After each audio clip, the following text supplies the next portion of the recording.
Hello दोस्तों, कैसे हैं आप? आपका स्वागत है मेरे चैनल इकोनॉमिक्स विद एनके में। ये हम कर रहे हैं क्लास नंबर 6।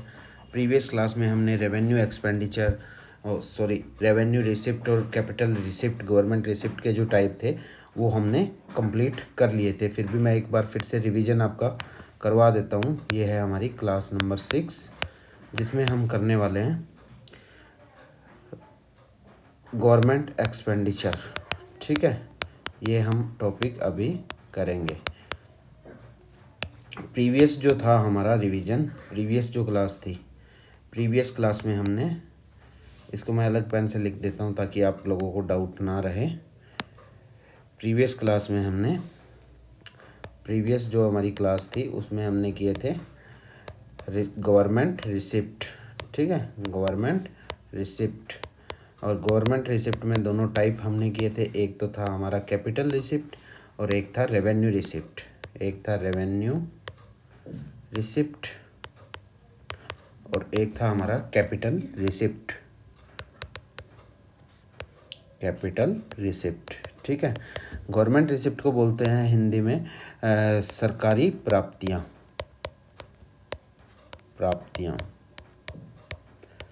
और रेवेन्यू रिसिप्ट को बोला जाता है राजस्व प्राप्तियां। ठीक है। और कैपिटल रिसिप्ट होता है पूंजीगत प्राप्तियां।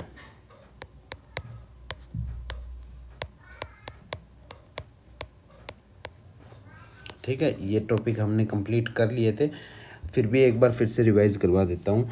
रेवेन्यू रिसिप्ट जो होता है उसका मतलब होता है कि ना तो आपका एसेट्स बढ़ रहा है, ठीक है, और ना ही आपकी लाइबिलिटी।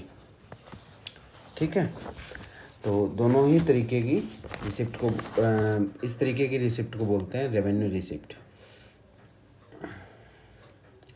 कि ना तो आपका एसेट्स जो है वो बढ़ा है, ठीक है, एसेट्स ना तो बढ़ा है, ठीक है, और ना ही आपकी लाइबिलिटी बनी है या बढ़ी है। ठीक है, ना तो एसेट बढ़ा है ना लाइबिलिटी बढ़ी है। ठीक है, ना तो एसेट बढ़ा है या मतलब एसेट घटा है। रिसिप्ट है ना, तो इसको हम लिखेंगे, सॉरी थोड़ी सी मिस्टेक हो गई है मुझसे, ह्यूमन एरर है भाई, हो सकती है। ना तो एसेट घटा है, मतलब आप पैसा लेके आए हैं तो कहाँ से लेके आए, ना तो एसेट घटा है कि आपने एसेट ख़त्म कर दिया है, कहीं ऐसा हुआ ना तो ऐसा हुआ है, और ना ही आपकी लाइबिलिटी बढ़ी है। ठीक है, तो इस तरीके की कोई भी चीज़ नहीं हुई है इसमें। या तो एसेट घटा है, कैपिटल रिसिप्ट हमारे पास प्राप्त हुआ है, तो इसमें जो हमारा था वो कहाँ से पैसा आ रहा है, मोस्टली टैक्सेस। ठीक है, फाइन और फीस, ये चीज़ें थी कि इनमें ना तो लाइबिलिटी क्रिएट हो रही है कि सरकार को पैसे वापस देने पड़ रहे हैं, और ना ही कुछ बेच के लेके आ रहे हैं। ठीक है, तो उसे रेवेन्यू रिसिप्ट बोलते हैं।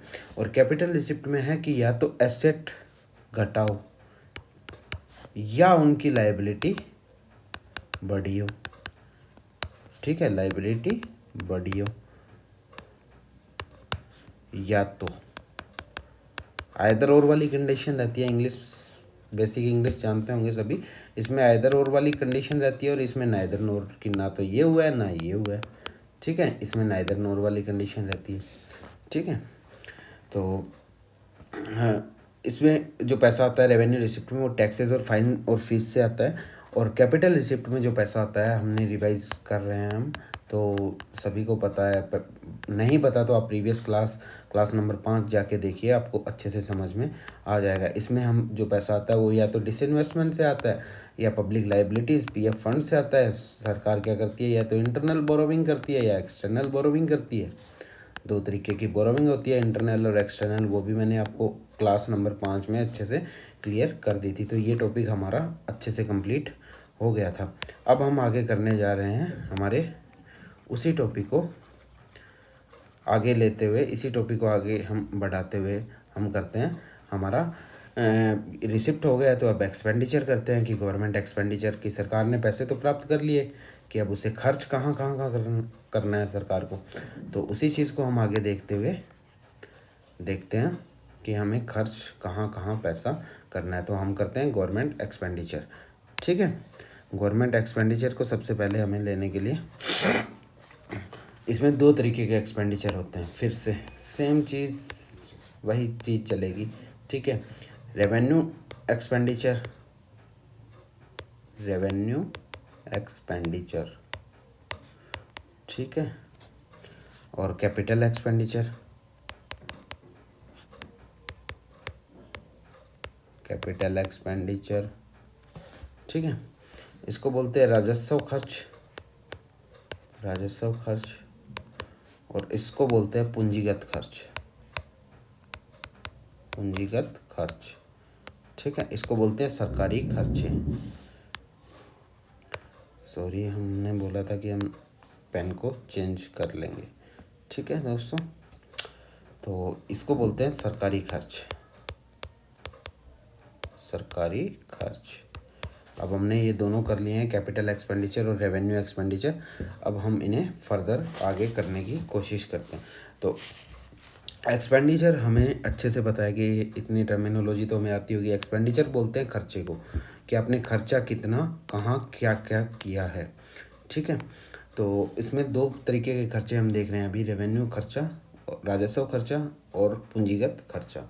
ठीक है, राजस्व खर्चा जो है, रेवेन्यू एक्सपेंडिचर जो है, वो इसमें फिर वही दो कंडीशन रहती है। ठीक है, कि ना तो ये एसेट बना रहा है, अगर खर्चा किया है तो क्या होगा, खर्चा कहाँ किया जाता है, हम खर्चा कहाँ करते हैं, खर्च करेंगे तो हम कुछ ना कुछ परचेज करेंगे, कोई ना कोई उधारी चुकाएंगे, कहाँ खर्च कर रहे हैं भाई। तो इसमें ना तो हम खर्च जो कर रहे हैं उससे कोई चीज़ बना रहे हैं, यानी ना तो एसेट क्रिएट हो रहा है, बन रहा है, ना तो एसेट बन रहा है। ठीक है, खर्चा भी हमारा हो रहा है, रेवेन्यू खर्च, तो ना तो एसेट बना है और ना ही हमारी उधारी चुकता हुई है, कि या तो हमने कुछ मकान दुकान कुछ बनाया हो, या हमने उधारी चुका दी हो, ना उधारी चुकता हुई है। ठीक है, या कम हुई है। ठीक है, मतलब लाइबिलिटी, ना तो एसेट क्रिएट हुआ है। ठीक है, इसमें क्या होता है कि does not create the public assets and does not reduce in the liability also. ठीक है, कि एसेट भी क्रिएट हमारा नहीं हुआ है और लाइबिलिटी भी हमारी रिड्यूस नहीं हुई है, तो भाई पैसा चला कहाँ गया फिर। ठीक है, तो एक तरीके से आप समझ सकते हैं कि आपका रेवेन्यू एक्सपेंडिचर वो खर्चा होता है जो हर पर्सन के घर पे मंथली जो खर्च होता है। ठीक है, मंथली खर्चा आपका जो होता है उसे बोलते हैं एक तरीके से रेवेन्यू एक्सपेंडिचर।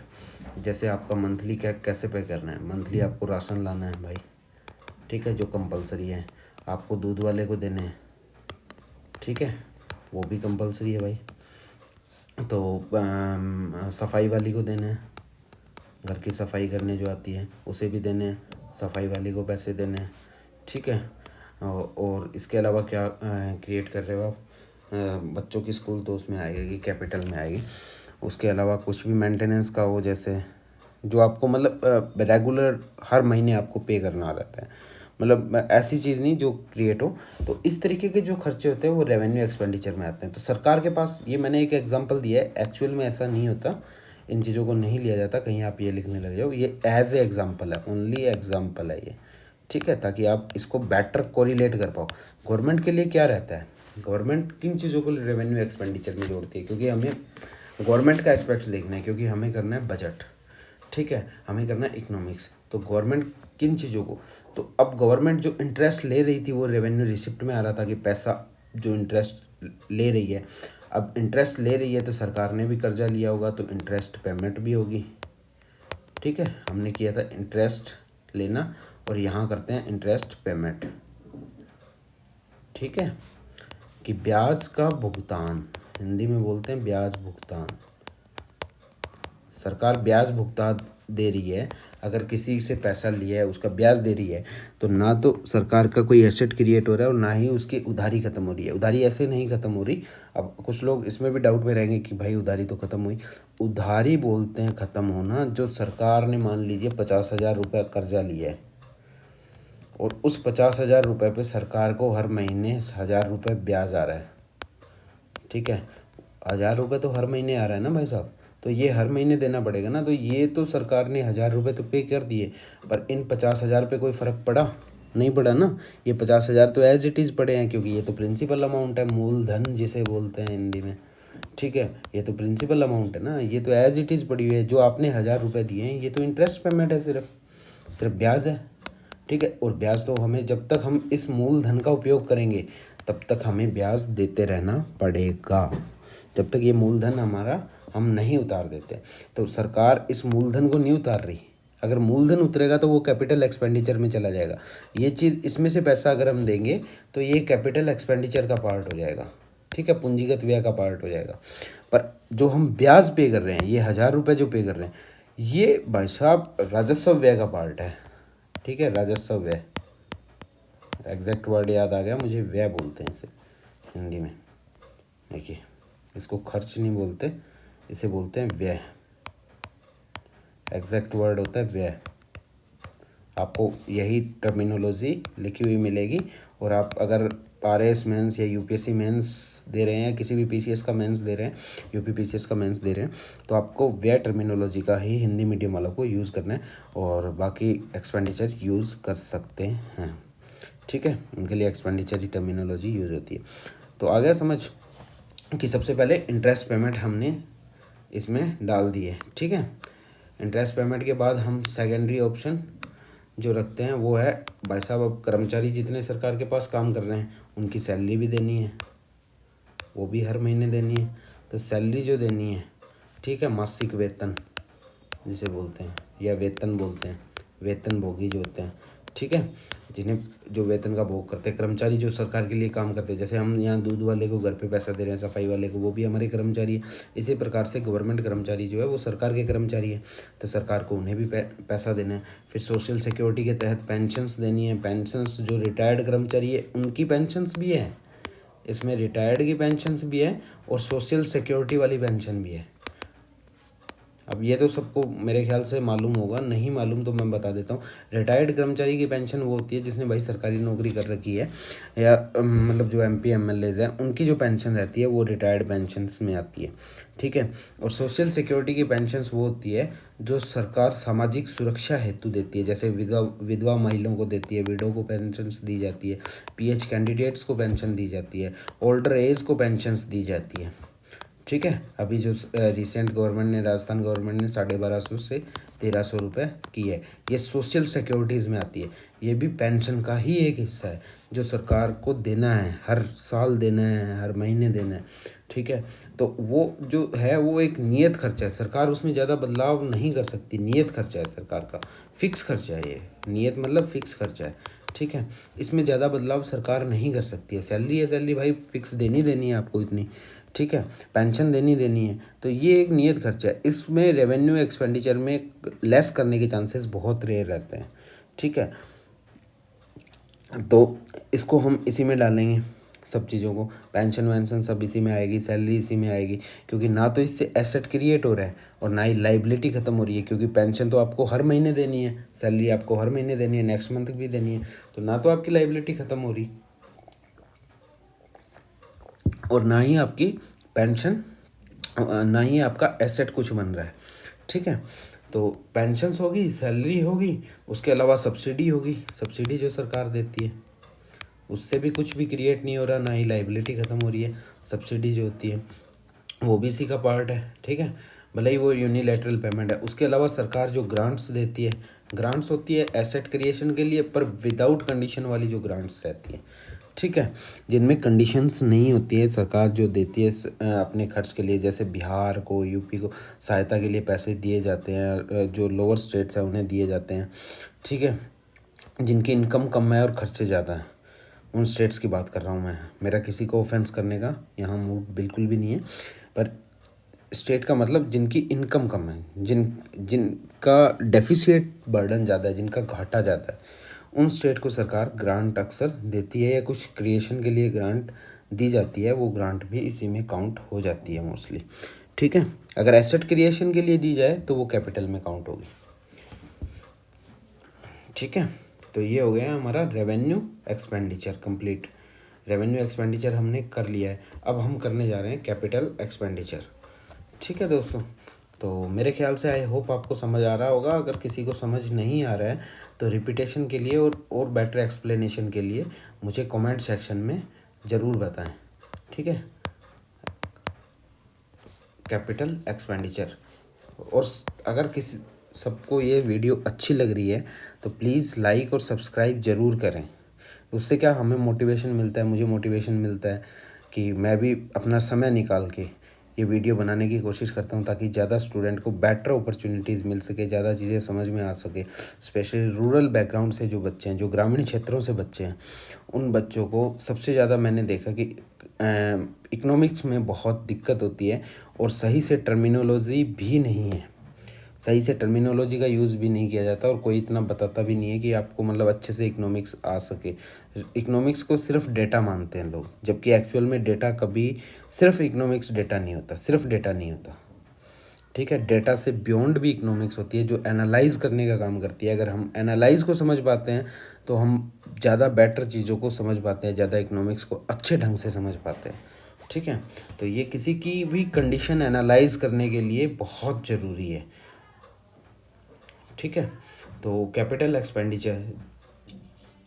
एक्सपेंडिचर वही एक्सपेंडिचर होता है जो या तो फिर वही कंडीशन सेम, आपको थोड़ा सा इन कंडीशंस को एक बार ढंग से देख लेना है और याद कर लेना है, फिर आपको अच्छे से समझ आ जाएगा कि एक्सपेंडिचर हुआ है भाई, खर्चा हुआ है, तो कैपिटल का पार्ट है, तो कैपिटल पूंजीगत हो रहा है, तो या तो कोई एसेट क्रिएट होगा, एसेट बनेगा, ठीक है, बना होगा या बनेगा, और या उधारी चुकता हुई होगी या लाइबिलिटी ख़त्म हुई होगी, उधारी बोलते हैं लाइबिलिटी को, ठीक है, ख़त्म हुई होगी या कम हुई होगी, ठीक है। अगर ये खर्चा हुआ है तो दोनों में से एक काम ज़रूर हुआ होगा, ठीक है। तो अभी हम इसी पे बात करने जा रहे हैं। दो कंडीशन है, दोनों में से एक कंडीशन ज़रूर फुलफ़िल होगी, तभी उसे हम कैपिटल एक्सपेंडिचर बोलेंगे। यही चीज़ बोली जाती है कैपिटल एक्सपेंडिचर, ठीक है। अब सरकार ऐसा खर्चा कहाँ करती है, सरकार ने उधार में पैसे लिए, हमने देखे डिसइन्वेस्टमेंट में पैसे लिए। अभी अब हम इंडिया की बजटिंग करेंगे तो हमें पता चलेगा कि बजटिंग में 23% जो है कैपिटल एक्सपेंडिचर बढ़ाया गया है, यानी एक अच्छी बात है। सरकार ने एसेट क्रिएशन की ओर ध्यान दिया है, एसेट मतलब धन पूंजीगत व्यय की ओर ध्यान दिया है। एसेट क्रिएशन होता है तो वो चीज़ें आपको बाद में बताई जाएगी कि एसेट क्रिएशन से क्या फ़ायदा होता है, ठीक है। वो एक अलग मैटर है कि उनकी पहुंच कितनी हुई है, करप्शन, वो एक अलग चीज़ें रहती है, पर एसेट क्रिएशन की ओर ध्यान दिया गया और एसेट क्रिएशन बढ़ाया गया। तो एसेट क्रिएशन कैसे बढ़ेगा, जब सरकार, आप बजट को एनालाइज करेंगे तो कैपिटल एक्सपेंडिचर बढ़ा होगा, ठीक है, तब आपको पता लगेगा कि भाई एसेट क्रिएशन हो रहा है, एसेट क्रिएशन हुआ है, ठीक है। तो अब इसमें क्या चीज़ हो रही है, पहली चीज़ तो ये होती है कि क्रिएशन ऑफ पब्लिक प्रोजेक्ट, ठीक है, क्रिएशन ऑफ पब्लिक प्रोजेक्ट, ठीक है। सरकारी संपत्तियों का निर्माण, एग्जाम्पल के तौर पे हम देखते हैं कि पुल बना रही है सरकार, पुल बना रही है, ओवरब्रिज जिन्हें बोलते हैं, ठीक है, सड़कें बना रही है, रोड्स बना रही है, रेल कनेक्टिविटी हो रही है, ठीक है, रेल बन रही है या रेल पटरी जो बन रही है, ठीक है। वंदे भारत एक्सप्रेस भी इसी का एग्जांपल आएगा कैपिटल एक्सपेंडिचर का, ठीक है। मेट्रो रेल प्रोजेक्ट्स जो चल रहे हैं, मेट्रो बन रही है भाई साहब, दिल्ली के बाद जयपुर में भी बनी, लखनऊ में भी बन गई है, ठीक है, कोलकाता में थी, तो वह चेन्नई में थी, बेंगलोर में थी, तो सभी जगह मतलब मेट्रो जो बन रही है वो भी एसेट क्रिएशन है, एसेट बन रहा है ना, सरकार का धन बन रहा है कि सरकार जब चाहे उसे बेच सकती है, पैसा कमा सकती है। मतलब धन का मतलब ये होता है कि जैसे मान लीजिए जनरल टर्मिनोलॉजी में आप समझिए कि आपने भाई साहब दिवाली पे गए, आप दिवाली पे आपने खर्चा किया, बहुत लोग खर्चा करते हैं, मोस्टली खर्चा करते हैं, तो हम लोगों ने खर्चा किया, हम गए मिठाई की दुकान पे, भाई साहब हमने ले ली मिठाई, हमने 5 किलो मिठाई ले ली 1,000 रुपये की मान लीजिए, तो जो हमने मिठाई ली है उसे हम खा जाएंगे, वो कोई एसेट निर्माण हमारा नहीं हुआ है, धन नहीं बना है वो कुछ भी, ठीक है। हमने कपड़े ले लिए, वो कपड़े हमने पहन लिए, कोई एसेट निर्माण नहीं हुआ है, उससे कोई कुछ भी एसेट नहीं बना है।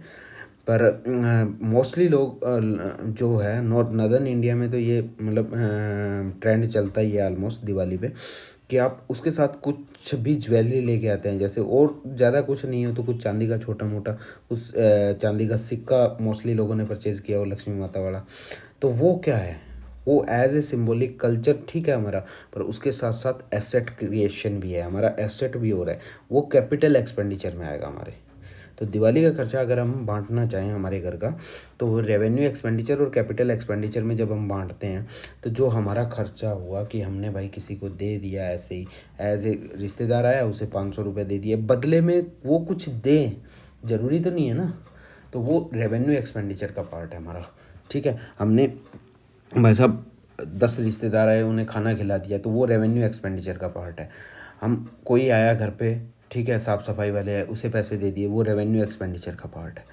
कैपिटल एक्सपेंडिचर हमारा क्या होता है, जब हमने बाइक ले ली, दिवाली पे हमने बाइक खरीद ली, अब वो बाइक भले ही आप हमने 1 लाख रुपए की ली है, डेप्रीशिएशन होके हमने 5 साल यूज़ कर ली, 4 साल यूज़ कर ली, उसके बाद भी वो 20 से 30 हज़ार रुपये की तो बिकेगी ना। पर जो आप खा चुके हैं, जो आप पहन चुके हैं, वो तो पैसा कुछ काम का ही नहीं बचा, वो तो बिल्कुल ख़त्म हो गया। तो 20 से 30 हज़ार रुपये की भी अगर आपकी बाइक बिक रही है, तो वो एक तरीके से आपका एसेट हुआ, धन हुआ, संपत्ति हुई। ठीक है, इसी तरीके से अगर हमने सोना चांदी बर्तन कुछ भी खरीदे हैं, तो भले ही हम उन्हें यूज़ कर रहे हैं, अभी हम यूज़ कर रहे हैं, पर वो हुआ तो है हमारा एसेट ही, जब मर्जी चाहे उन्हें बेच सकते हैं। जैसे सोना, लोगों ने बहुत सोना पहले ख़रीदा था, किसी ने 10 हज़ार रुपये लिया तोला, किसी ने 20 हज़ार रुपये का 10 ग्राम लिया था। अभी रिसेंट रेट जो है सोने का वो 1.5 लाख रुपये के अराउंड है। ठीक है, तो वो एक तरीके से एसेट बन गया ना, कि अब वो 1.5 लाख रुपये में मिल रहा है, तो एसेट बन गया बिल्कुल। ठीक है, तो वो कैपिटल एक्सपेंडिचर का पार्ट रहता है। अगर इस तरह की संपत्ति जब हम क्रिएट करते हैं, तो वो एसेट क्रिएशन हो जाता है और कैपिटल एक्सपेंडिचर का पार्ट रहता है। सरकार ऐसे ही, सरकार अगर पुल बना रही है, सड़कें बना रही है, सड़कें बना ली सरकार ने, अब सड़कें भले ही मान लीजिए 20 साल बाद टूटेगी, पर सरकार अभी तो टोल टैक्स ले रही है ना, और आने वाले फ्यूचर के लिए भी 20 साल बाद टूटेगी। तो ये तो नहीं है कि सरकार आज नई सड़क बनाने में जितना सरकार का खर्चा लगा, उतना ही दोबारा उस सड़क को बनाने में लगेगा, क्योंकि सड़क तो पहले से उठी हुई है, सड़क पे रोडी पहले से गिरी हुई है, तो उतना खर्चा तो नहीं लगेगा ना। तो एसेट तो बना कुछ ना कुछ तो। रेलवे बनाई है, रेल भले ही गाड़ी पुरानी हो गई, पर उस गाड़ी को बेच के नई गाड़ी ली जा सकती है, पटरी काम में आ सकती है, तो वो भी एसेट क्रिएशन हो गया, वो भी 50 साल चलेगा भाई साहब। ठीक है, मेट्रो बना दी, ये मेट्रो भी उनकी 30 से 40 साल 50 साल चल रही हैं, इसकी भी लाइफ एटलीस्ट 50 ईयर्स होगी। एक मेट्रो ट्रेन की बात कर रहा हूँ मैं, उसके ऊपर और जितना मर्जी हो सकती है, क्योंकि इलेक्ट्रिक ट्रेन है तो ज़्यादा कुछ बिगड़ने वाली चीज़ें हैं नहीं इसमें, वो एक अलग मुद्दा है, उन चीज़ों पे मैं बात नहीं करूँगा। मैं इस चीज़ पे बात कर रहा हूँ कि सरकार अगर ऐसे काम कर रही है, सड़कें बना रही है, रेल बना रही है, मेट्रो बना रही है, हॉस्पिटल्स बना रही है, स्कूल्स बना रही है, वो भी एसेट क्रिएशन में ही आता है। एजुकेशन के लिए स्कूल्स बना रही है, स्कूल का निर्माण किया जा रहा है, यूनिवर्सिटी का निर्माण किया जा रहा है, यूनिवर्सिटी बना रही है। ठीक है, तो ये भी एसेट क्रिएशन है। इसरो बना रही है, इसरो को बना रही है, वो भी एक एसेट क्रिएशन है। इसरो अपना रॉकेट लॉन्च कर रही है, ठीक है, मान लीजिए सैटेलाइट लॉन्च किया है इसरो ने, अब उसे भी किराए पे देंगे कि कम्युनिकेशन सैटेलाइट है, उसका भी डेटा आप छोटे देशों को दे सकते हैं, किसी कंपनी को दे सकते हैं, तो वो भी एसेट क्रिएशन है, उससे पैसा कमाएंगे, एक बार लगाया तो फिर कमाएंगे भी। तो मतलब जिन चीज़ों से पैसा कमाया जा सके फर्दर, जो हमारे संपत्ति में जुड़ जाए, जिन चीज़ों को हम अपनी वेलबींग के लिए ज़्यादा बेटर यूज़ कर सकें, वो होता है कैपिटल एक्सपेंडिचर। ठीक है, तो इसमें एसेट क्रिएशन का जो पैसा आ गया, creation of public assets. Second पैसा जो आता है, रीपेमेंट ऑफ लोन आता है, रीपेमेंट ऑफ लोन्स। ठीक है, लोन, ऋण का भुगतान, हिंदी में लिखना चाहें, ऋण का भुगतान। ठीक है, ऋण का भुगतान। तो सरकार ने अगर ऋण का भुगतान कर दिया, मान लीजिए हमने लोन लिया था, उसका ब्याज तो हम वहाँ दे रहे थे, पर ये हमने लोन ले लिया 50 हज़ार रुपये का, अब ये 50 हज़ार रुपये मैंने चुका दिए, कि मेरे पे लाइबिलिटी थी 50 हज़ार की, मैंने 50 हज़ार रुपये ही चुकता कर दिए, तो अब मुझे इंटरेस्ट नहीं देना है। ठीक है, तो मेरी उधारी चुक गई ना, उधारी ख़त्म हो गई मेरी, अब मैं फर्दर और लोन ले सकता हूँ या कुछ अपना अच्छा कर सकता हूँ, मुझे इंटरेस्ट तो पे करना ही नहीं है। तो ये मेरा लोन का भुगतान हो चुका है। ठीक है, उसके अलावा लोन टू स्टेट्स, अब सेंट्रल गवर्नमेंट है वो लोन देती है, loan to states and UTs, states and UTs. सरकार यूटी और स्टेट को, पीएसयूज़ को, फॉरेन कंपनीज़ को, फॉरेन कंट्रीज़ को, ठीक है, फॉरेन कंट्रीज़ को लोन देती है। जैसे हमने जापान से लिए है, इंडिया ने मॉरिशस को दिए है, ठीक है। तो इस तरीके से लोन अगर इंडिया देती है, फिर श्रीलंका को हम लोन देते हैं, ईरान को हमने लोन दे रखा है, इन्वेस्टमेंट कर रखी है, ठीक है, अफ़गानिस्तान में हमने इन्वेस्टमेंट कर रखी है। तो इस तरीके से अगर हम लोन दे रहे हैं किसी को, ठीक है, तो वो तो उनके लिए तो वो लाइबिलिटी हुई। लोन क्या होता है, जनरल टर्मिनोलॉजी में आप समझिए कि दो जने होते हैं, आपको पता है कि एक तो है भाई साहब लेने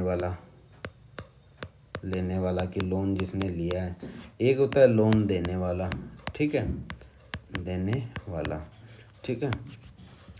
जिस भाई साहब ने लिया है लोन, ठीक है, लेने वाला, बजटिंग की भाषा में बताना चाह रहा हूँ आपको बहुत सिंपल तरीके से।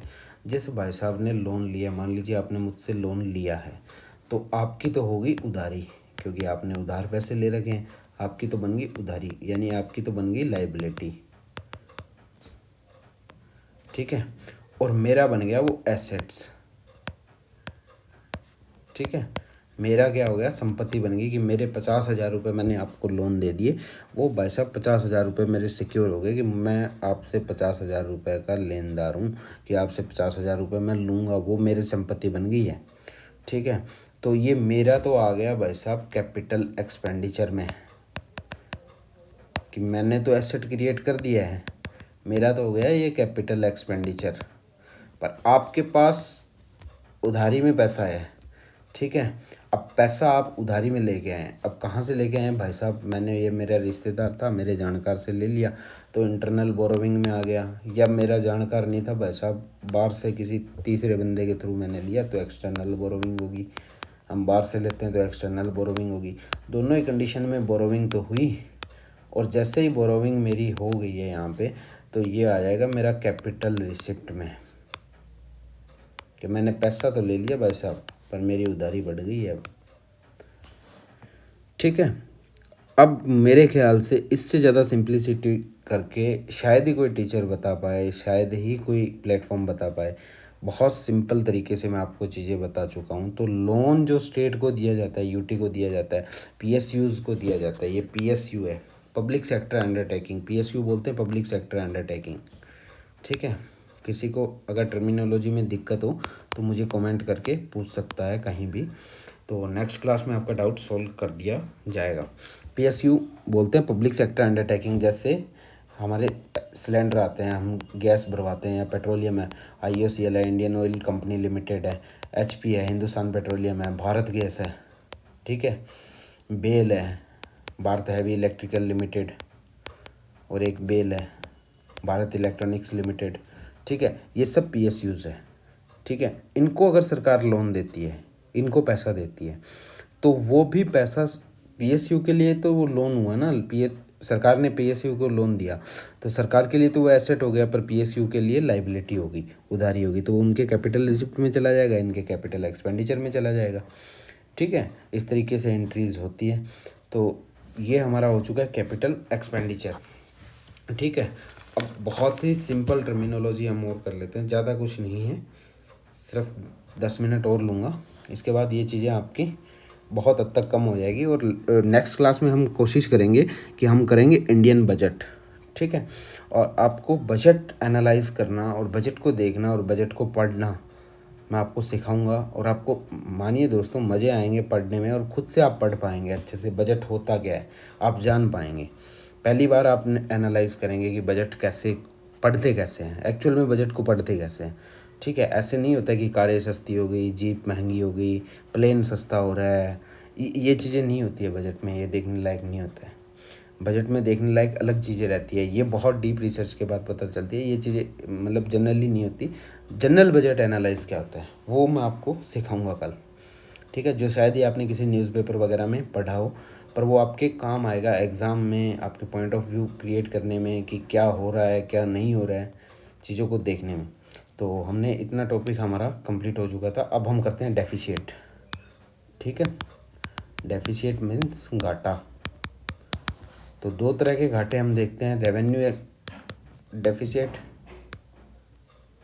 रेवेन्यू डेफिसिट, राजस्व घाटा, ठीक है, और कैपिटल डेफिसिट,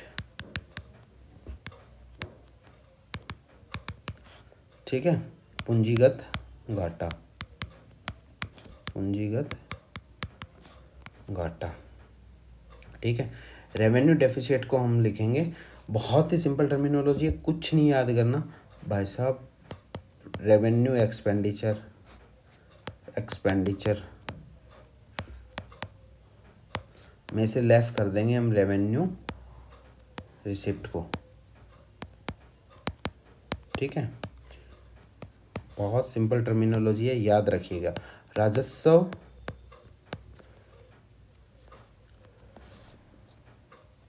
खर्च में से राजस्व प्राप्तियां, घाटा देख रहे हैं ना, प्रॉफिट देखते तो उल्टा हो जाता। राजस्व प्राप्तियों को हम लेस कर देंगे, कम कर घटा देंगे कि हमारे पास राजस्व के रूप में पैसे कितने आए और हमने राजस्व पे खर्च कितना कर दिया। अगर इन चीज़ को हम बैलेंस कर पाए, इस चीज़ को हम देख लेते हैं, तो उसे ही बोलते हैं R D. R D is equal to R E minus R R, ठीक है। बहुत सिंपल टर्मिनोलॉजी है, ज़्यादा कुछ याद नहीं रखना है, कुछ रट्टा नहीं मारना। रेवेन्यू एक्सपेंडिचर जो हमने सेकंड टर्मिनोलॉजी की है, उसमें से फर्स्ट टर्मिनोलॉजी क्लास नंबर 5 में जो हमने की थी, रेवेन्यू रिसिप्ट, जो हमारे पास पैसा जो आया है, इसमें हमने देखा कि हमने पैसा खर्च कहाँ किया है, राजस्व में, ठीक है। राजस्व में पैसा जो खर्च किया है, उसमें से राजस्व में जो पैसा हमें प्राप्त हुआ है, रेवेन्यू के रूप में हमें जो पैसा प्राप्त हुआ है, उस पैसे को हम माइनस कर देंगे, यानी सैलरी, पेंशन, इन सब चीज़ों में जो हमारा पैसा खर्च हुआ है, ठीक है, मोटा मोटा ये मानते हैं, इसमें से हम पैसा प्राप्त कर देंगे। जो टैक्सेस हमें मिला है, जो फाइन मिले हैं, जो फीस मिली है, यही तो हमारे थे। अब शायद सबको समझ आ गया होगा, इसे ही बोलते हैं आरडी, रेवेन्यू डेफिसिट, राजस्व घाटा, ठीक है। और सेकंड टर्मिनोलॉजी जो होती है वो होती है हमारी कैपिटल डेफिसिट। इसको हम थोड़ा सा अलग पेन से करने की कोशिश करते हैं। कैपिटल डेफिसिट, ये भी सेम टर्मिनोलॉजी है, कुछ ज़्यादा बड़ा नहीं है, तो इसे कैपिटल सीडी लिखते हैं। कैपिटल डेफिसिट, पूंजीगत घाटा is equal to capital expenditure, capital expenditure, expenditure minus capital receipt, यानी पूंजीगत खर्च माइनस पूंजीगत प्राप्तियां, ठीक है। पूंजीगत खर्च में से पूंजीगत प्राप्तियां हम माइनस कर देंगे, तो हमारे पास आ जाता है सी डी, कैपिटल डेफिसिट, ठीक है। तो बिल्कुल सिंपल टर्मिनोलॉजी है। जो हमारे पास पूंजीगत खर्च जो हुआ है, हमारा पूंजीगत खर्च यानी जो हमने सड़कें और पुल बनाने में जो पैसे खर्च किए हैं, सड़कें और पुल बनाने में जो हमने पैसे खर्च किए हैं, उसमें से हमारे पास जो डिसइन्वेस्टमेंट से पैसा आया था, हमारे पास रिकवरी ऑफ लोन से पैसा था, डिसइन्वेस्टमेंट यानी विनिवेश से जो पैसा आया था, ठीक है, लोन से जो पैसा आया था, लोन से जो पैसा आया था, रिकवरी ऑफ लोन से आया था या लोन से आया था, ठीक है। तो वो सब पैसा अगर हम माइनस कर देंगे, इसमें से ये पैसा घटा देंगे कि सड़कें और पुल बनाने में खर्च किया है, तो ये हमारे पास घाटा आ जाएगा भाई साहब, कैपिटल डेफिसिट, पूंजीगत घाटा, ठीक है। पूंजी के रूप में हमें जो घाटा हुआ है, मेन अभी यही घाटे करते हैं। उसके बाद एफडी और पीडी आपको फाइनेंशियल डेफिसिट जिसे बोलते हैं, ठीक है, वित्तीय घाटा। ये दो टर्मिनोलॉजी जो हमारी बचती है, वित्तीय घाटा, बजट घाटा और प्राथमिक घाटा। एग्जाम में पूछी जाती है टर्मिनोलॉजी। फिजिकल डेफिशिएट इसे बोलते हैं, फिजिकल डेफिशिएट, और ये होता है बजट डेफिशिएट, बजटरी डेफिशिएट, ठीक है, और ये होता है प्राइमरी डेफिशिएट।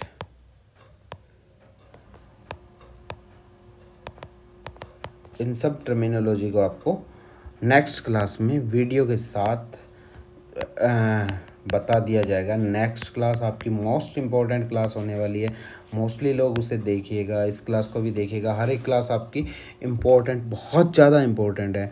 अगर आप अच्छे से इकोनॉमिक्स के 20 out of 20 क्वेश्चन करना चाहते हैं with current affair, her exam में जो अप्रॉक्सीमेट 15 to 20 क्वेश्चन रहते हैं हर एग्ज़ाम में, और विद करंट अफेयर कहूँ तो मैं ज़्यादा ही 20 तो मतलब 10 से 15 क्वेश्चन तो स्टैटिक पार्ट के रहते हैं जो मैं आपको करवा रहा हूँ, और करंट अफेयर और उसमें इंक्लूड करें। करंट अफेयर आप बिना बेसिक नॉलेज के अच्छे से नहीं पढ़ पाएंगे। रट्टा लगा सकते हैं, आप अच्छे से नहीं पढ़ पाएंगे, और जब तक आप अच्छे से नहीं पढ़ पाएंगे तब तक आप उन चीज़ों को कोरिलेट नहीं कर पाएंगे, और कोरिलेट नहीं करोगे तो एग्ज़ाम क्रैक करने में बहुत दिक्कत होने वाली है। क्योंकि कितने डेटा आप याद रखेंगे, जब आपको डेटा का डिफ्रेंशिएशन ही नहीं पता है तो आप कैसे डेटा याद रखेंगे।